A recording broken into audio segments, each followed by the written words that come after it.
Oui, bonjour, c'est Simon Kabouya pour Inga Hydrogène. Voilà.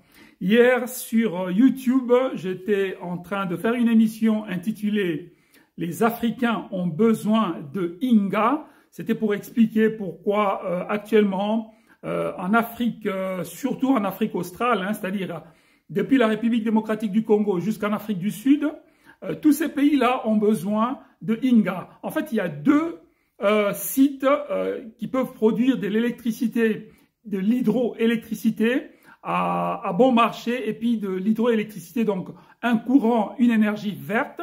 Il y a deux sites qui peuvent produire cette énergie, cette hydroélectricité à grande échelle et puis qui sont vraiment, qui ont un gros potentiel. C'est Inga, parce que Inga actuellement est exploité par le projet Inga 1 et Inga 2. Il faut encore faire le projet Inga 3, Inga 4, puis etc. En fait, derrière le projet Inga 2 qui fonctionne actuellement, qui alimente un bon nombre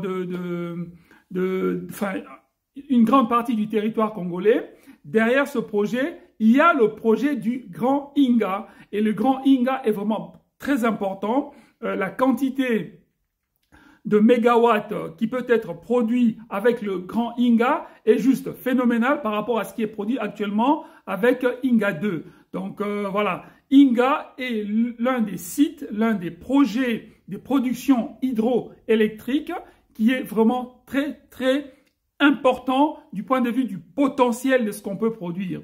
Voilà. Alors à côté de Inga, donc c'était le sujet hier sur YouTube, donc je vous invite à vous abonner à notre chaîne YouTube. Faites-le s'il vous plaît, vous le faites pour la nature, vous le faites pour un projet de développement, vous le faites pour un projet dans le domaine de la transition énergétique. À côté de Inga, il y a le site de Pandankouwa au Mozambique, c'est sur le fleuve Zambèze. C'est un site aussi qui a un gros potentiel, un peu moins de potentialité que le site d'Inga, mais c'est un site qui a vraiment un très gros potentiel. Donc, en Afrique australe, actuellement, donc l'Afrique que je trace depuis la République démocratique du Congo, enfin depuis l'Équateur jusqu'au sud de l'Afrique du Sud, en Afrique australe, ces deux sites, ces deux projets de production hydroélectrique sont vraiment des projets qui sont actuellement cruciaux pour le développement de l'Afrique. Alors, ce qui s'est passé l'année dernière, donc c'était pour ça que j'ai pensé à faire un sujet, une émission à ces sujets, c'était que le président Félix Tshisekedi de la République démocratique du Congo et le président Cyril Ramaphosa de l'Afrique du Sud avaient joint leurs forces pour aller plaider à Paris, à la réunion des bailleurs de fonds à Paris en juillet dernier, avaient joint leurs forces pour aller plaider pour que les bailleurs de fonds regardent ces projets de production hydroélectrique. Mais malheureusement, actuellement, on n'a pas d'écho, comme toujours, enfin pas comme toujours, comme depuis un certain temps, avec le projet Inga, on fait beaucoup d'efforts pour en parler et ces efforts ne sont pas toujours suivis de résultats. Mais ce que nous faisons avec Inga Hydrogène, c'est justement de retourner au charbon, de retourner faire battre le fer. Nous allons parler de manière systématique de ce projet Grand Inga. Dans le cadre de notre projet Inga Hydrogène, nous allons systématiquement parler de ce projet Grand Inga. C'est important de développer ce projet Grand Inga pour la production de l'hydroélectricité à grande échelle en République démocratique du Congo. J'ai déjà dit qu'il existe d'autres sites pour produire de l'hydroélectricité en République démocratique du Congo, mais les sites Inga avec le projet Grand Inga, c'est sans aucun doute le site le plus intéressant en termes de potentiel. Alors, il y a le potentiel, mais il y a aussi ce que moi j'appelle le potentiel économique, c'est-à-dire le courant qui serait produit, le courant vert qui serait produit dans le cadre de ce projet Grand Inga, c'est un courant qui serait forcément bon marché par rapport à ce qui est produit ailleurs dans le monde. Et forcément, parce que je pense que la main-d'œuvre en République démocratique du Congo est encore bon marché. Et puis, le débit du fleuve Congo est très important. Donc, il est possible de produire des grandes quantités d'électricité, d'hydroélectricité,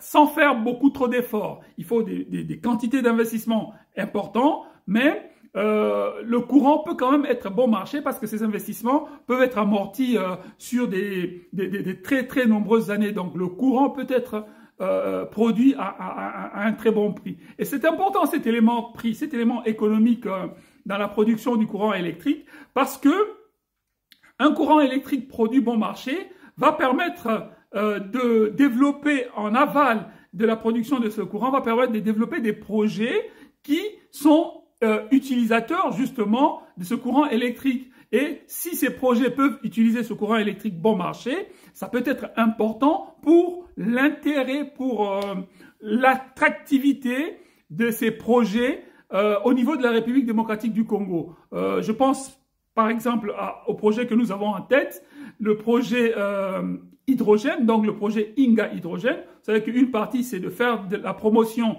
pour le Grand Inga, mais l'autre partie, c'est de faire des projets justement pour la production de l'hydrogène vert grâce au courant électrique de Inga et de Grand Inga.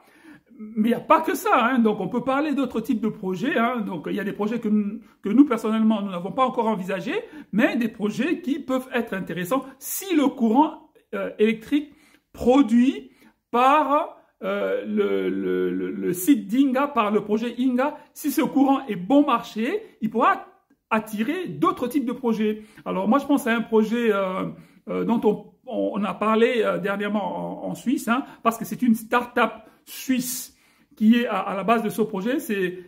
Bon, il y a d'autres entreprises dans le monde qui font le même type de projet. C'est le projet de capture de dioxyde de carbone, donc le gaz carbonique, le projet de capture de gaz carbonique directement depuis l'atmosphère. Donc on installe les espèces de grands ventilateurs pour aspirer l'air chargé de gaz carbonique et cet air est séparé entre oxygène et gaz carbonique. Le gaz carbonique est emmagasiné quelque part et transformé soit en liquide, soit en solide et puis il y a un processus qui est mis en place derrière pour enfouir le gaz carbonique sous terre, parce que le gaz carbonique, le CO2, quand il est enfoui sous terre, il y a possibilité qu'il se transforme en roche, donc il reste encastré sous terre pour des millénaires. Alors ce genre de projets, qui sont des projets actuellement très importants pour la planète, pour l'environnement, ce genre de projet est possible si l'énergie